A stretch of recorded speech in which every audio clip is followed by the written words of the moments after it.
Hello, happy Friday. Welcome to Finkel Pottery, coming to you from Prince Edward Island, Canada, on the east coast of Canada, on a beautiful Friday. It's been snowing a lot this week, but today the sun is peeking out, so it's a good day. Just opened another kiln, and as I mentioned before, I fire outside, so I don't typically film out there until the weather gets a little bit better, then I might attempt it. But I thought I'd show you a few things. I've got some new glaze combos in this load, and I'll try to remember what I put on what to share with you. So we'll start off with one of these little horse emblem mugs.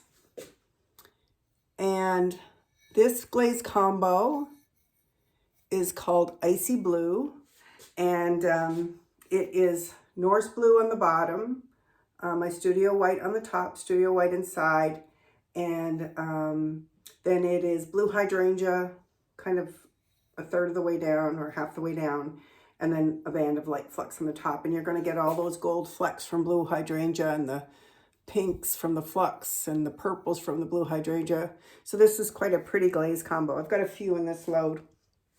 And all this glaze, I think everything I'm showing you today is on Tucker's white stoneware, and I fired to cone 5.5, and that is Camille Hoffman's slow cool schedule. So you're going to see a lot of crystallization in some of the coyote glazes I'm going to show you today, because they tend to heavily crystallize anyway, and this schedule is getting them quite crystal-y. So I may look at changing the firing schedule when I'm doing coyote glazes. I might go to like more of just a straight up to 5 hold for 10 minutes and then let it drop. But I will wait. My kiln is outside, so one of the dangers of letting the kiln get cold too fast is that's often where you're going to get pinholing too, right? Because the glaze starts to cool too quickly, and then the little blisters that occur at top temperature don't have time to heal. So that's one of the benefits of a slow cool schedule, especially when you have an outdoor kiln. And Ibis 204. So this one's called Misty Move, and this is amaco lavender on the bottom. I think it's called lavender. My white on the top, my white inside, and then blue hydrangea kind of around, and then light flux. So I use this on a lot of different glazes just because I like the reaction, and I like how it plays so nicely with it. And this is the exact same combo. So it plays so nicely with the other glazes, and just white inside. And then I've got a couple of Beersteins. And so this is my studio blue, which would be similar to cobalt or any of your deep blue glazes that you get. It's kind of like a dark blue celadon. The bottom is alabaster. That would be mayco alabaster. And then I got a little bit of Coyote Archie's base on the rim, which I could have been a little more generous with. I just wasn't sure how much it would run. And then I have Coyote Blue Purple, kind of just where the blue and the alabaster met. And look at the variation on the drippage there. Can you see that? That's really cool. I think it's really dramatic. I'm really happy with how that turned out.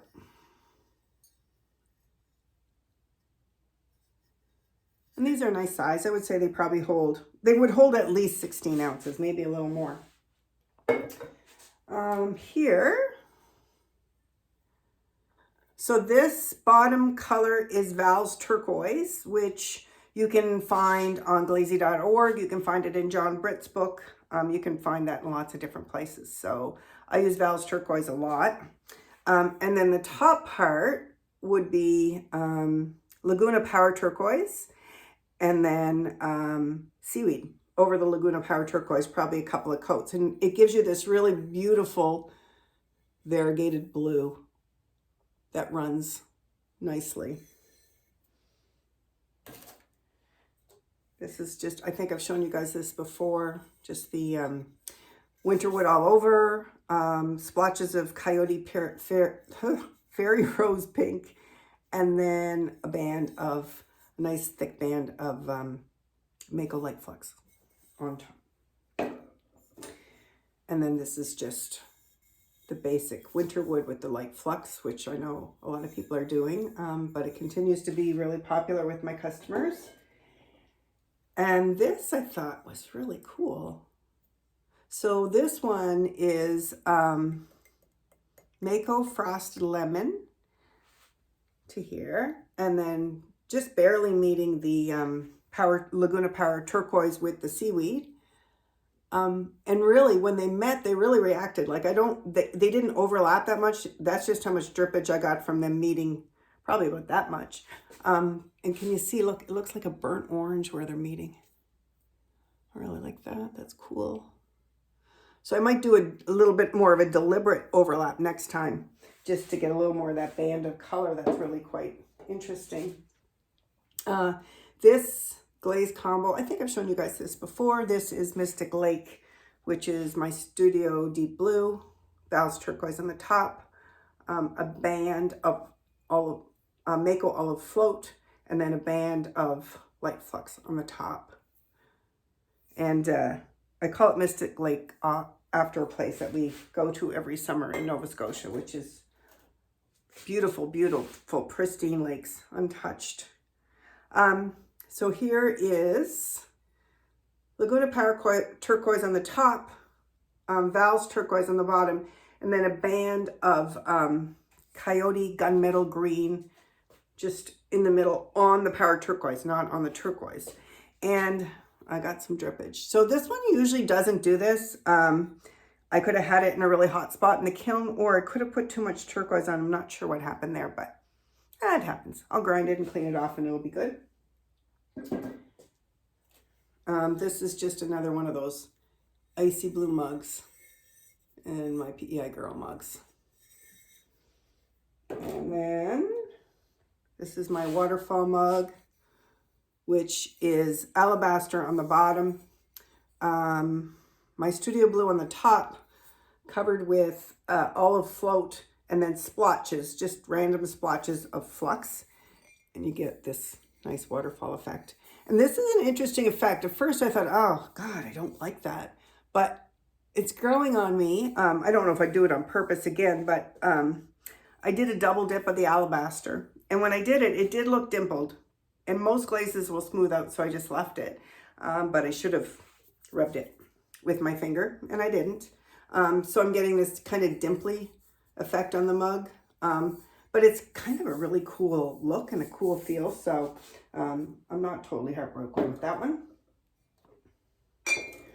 Here's another icy blue mug with a little bicycle emblem on it. And this is a new shape. I think I showed you this last video that I've been working on, which is kind of a little bit concave with some carving at the bottom.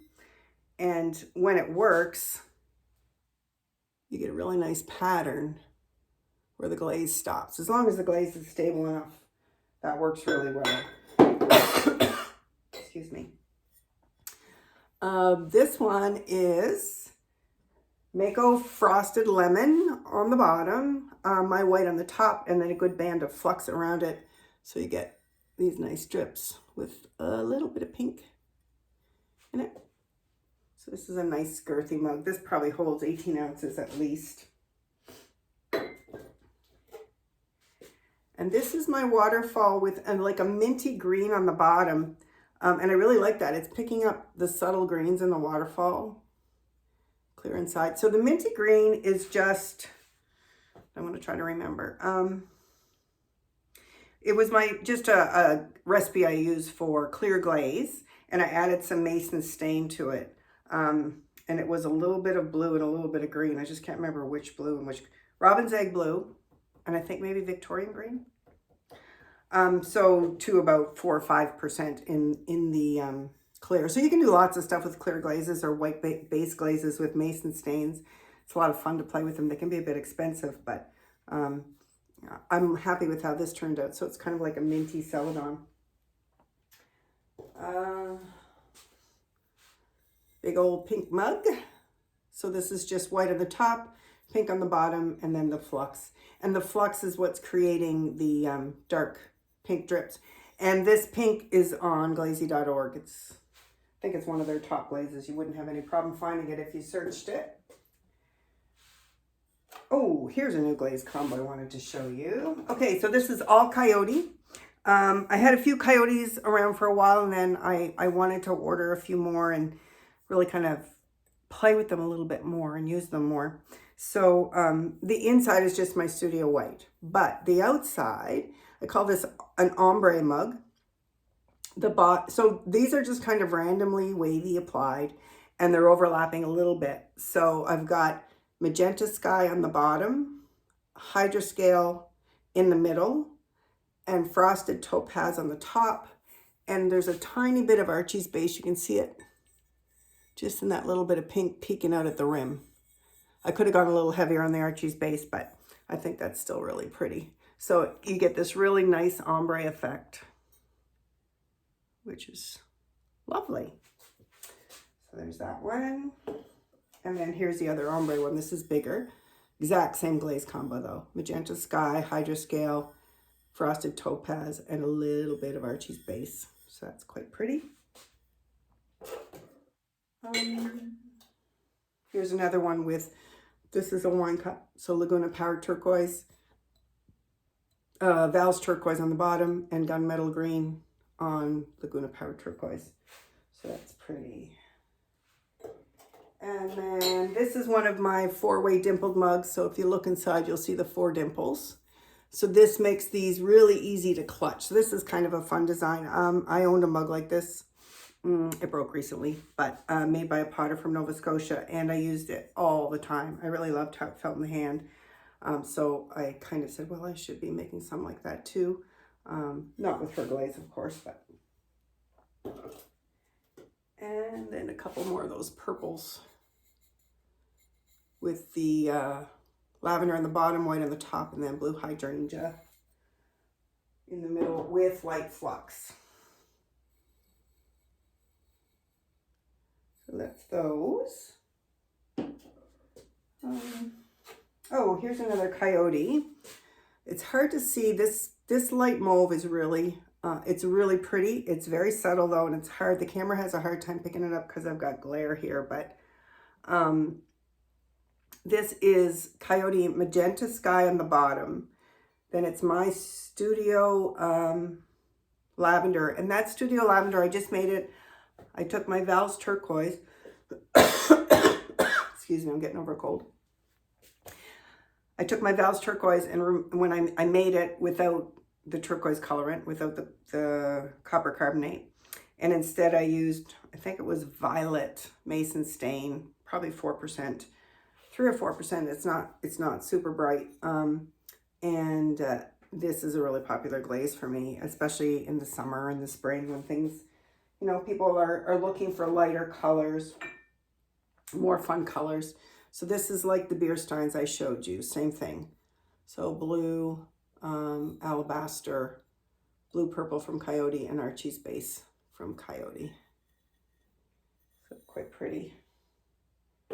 And that's that double dip of alabaster again, so I'm getting a little bit of, it's not pitting at all. It's just kind of like, kind of dimply, I guess. These turned out, I thought, quite pretty. So this is Pike's Purple, which you can find in John Britt's book, Exploring Mid-Range Glazes. And then I had a band of blue purple, just slightly overlapping the Pike's Purple. And then slightly overlapping that was a band of Coyote Gunmetal Green. And look at the variation. Wowza. That is some nice drippage right there. So I did 2 of those. And I will probably do this one especially. Look, can you see the crystallization? That's gorgeous. Wow. That turned out nice. Okay. I think I showed you that already. This is just a refire, and the mug just says "Love is Love" at the bottom in blue, which was my white. And then this is blue hydrangea with a band of mayco flux, and inside is Norse blue.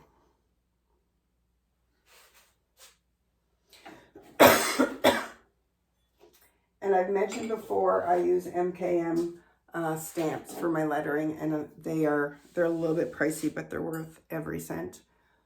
This is also a new glaze combo for me. This is Coyote. So the bottom part is blue hydroscale, or sorry, hydroscale. It's called hydroscale. Actually, it's all hydroscale. And then I did a band of frosted topaz, Coyote frosted topaz, and then a band of Coyote blue purple. And they blended really, really nicely together. I was pretty cautious. This was my first time using a lot of Coyote, and I know it could, the Archie's Base Glaze series can drip a lot.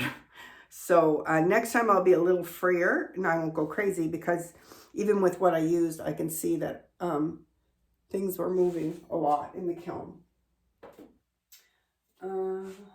Another 4 dimpled mug in the icy blue.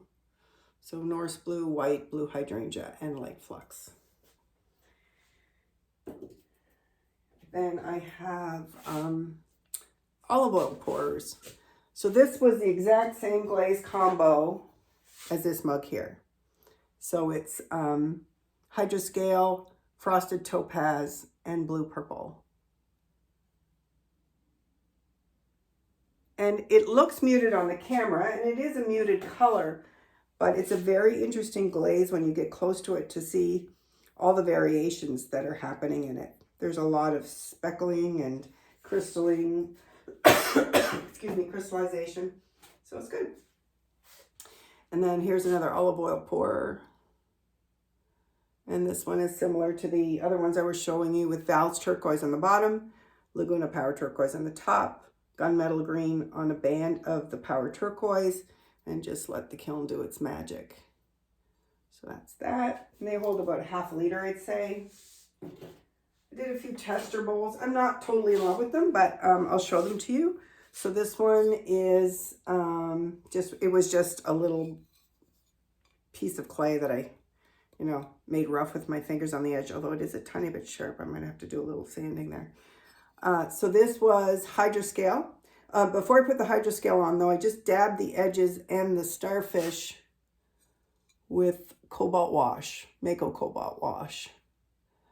Then I did hydroscale, and then I did frosted topaz on the edges. So it's very subtle. I could have used more. Next time I'll know to use a little more.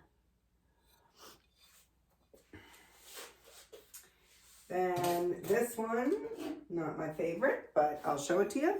So this, quite bright. So this is Coyote Fairy Rose and Coyote Blue Purple. And I'd seen someone had done a tester tile on it on the Coyote Facebook group, and I thought, ooh, that looks so cool, but I don't know, didn't do what it did for that person. That's the fun of glazing, though. You just never know what's going to work and what isn't going to work. So this one is Coyote Icy Blue on the bottom. And I thought I put lots on, but it looks thin to me. And then I put a blend of blue purple, and then a band of blue purple, Coyote blue purple, and Coyote Icy Blue, and then a band of Coyote Mediterranean Sea. And that's quite pretty. Like, I think I would take that blue variation on the edge and do something, but the icy blue just did not do what I thought it was going to do. It's very matte. I thought it would be different than that. And sometimes, too, insides of bowls act differently than other pieces. So you just never know. Oh, yes, and I wanted to show you this. I think my last video I showed you this one. So these are, I call them lemonade cups, but my customers have all been chiming in on them, and they're calling them sippy cups for adults. So they have the finger dimple and the hole for the straw. So I did them in the pink, and then I did one in the Val's turquoise with white and light flux. So these are just fun for summer. I picked really light colors for that. And then this is mayco frosted lemon, white, and then flux. That turned out okay. And then the last one is the lavender, amaco lavender celadon, white on the top, and then light flux.